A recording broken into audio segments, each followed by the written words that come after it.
Hi, I'm William Stewart. Welcome back to our verse by verse study on the book of Second Peter.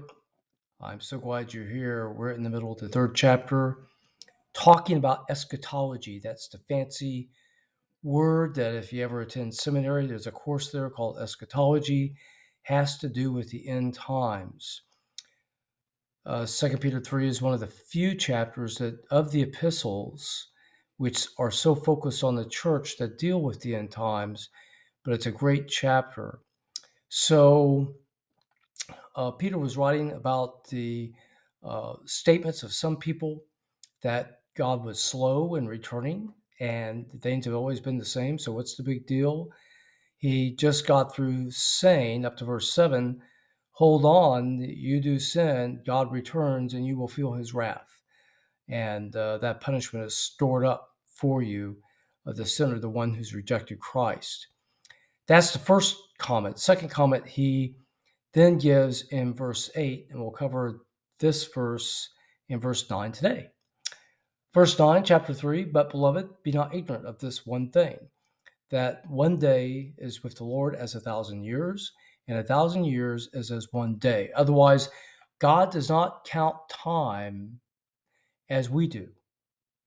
And it's been several thousand years since Christ has been on earth, and he's now sitting with God at the right hand in glory, leading the church.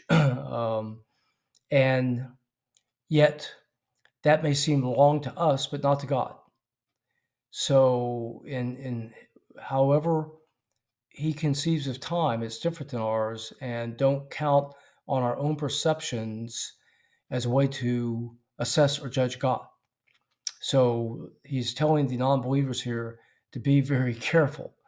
And then he then turns it on him and says in verse 9, a lovely verse, the Lord is not slack concerning his promise. Otherwise, he hasn't forgotten his promise. The word here, promise, epigelia in the original Greek, used 41 times in the New Testament, refers back to the Abrahamic promise from Genesis 12 through, I think, last mentioned in 35, mentioned that Abraham through Jacob. God graciously gave the promises to Abraham, the Abrahamic covenant, that there would be a Messiah and there would be joining that a nation that Abraham's descendants would rule, a great nation, would populate a great nation.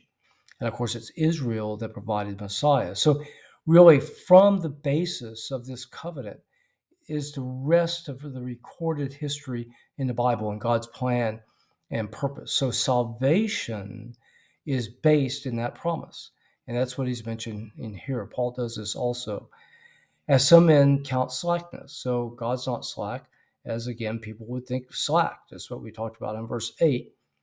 But is long suffering. The word here, interesting, long suffering, is makrothumia in the original Greek, anger far away. Otherwise, God is withholding his wrath, his punishment, his anger, so that he is not willing that any should perish, apolumia, otherwise destroyed in the original Greek, but all should come to repentance. Repentance here, the noun means change your mind. In the epistles, the apostolic letters, it means to come to salvation in the context, in its use.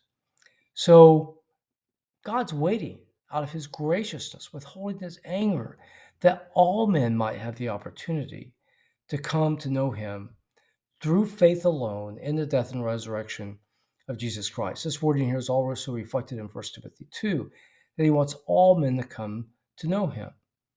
Now, will they know? Because men are fallen, their minds hate God, they run from God, they don't understand God, none do good. Psalm 13 and Psalm 14, and Psalm 54, or Psalm 53, right at the beginnings of the chapter. So, but God, being a loving God, is waiting and giving man that opportunity before Christ comes again and judges. Okay, thanks for joining me. What have we learned? We've learned as a second argument about those people saying God's not coming.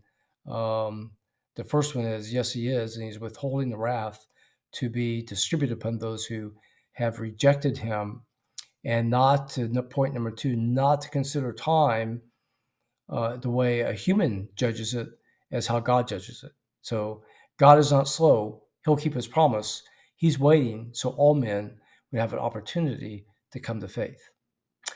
Thank you for joining me today. We'll continue the discussion on eschatology and times next time. Please join me then.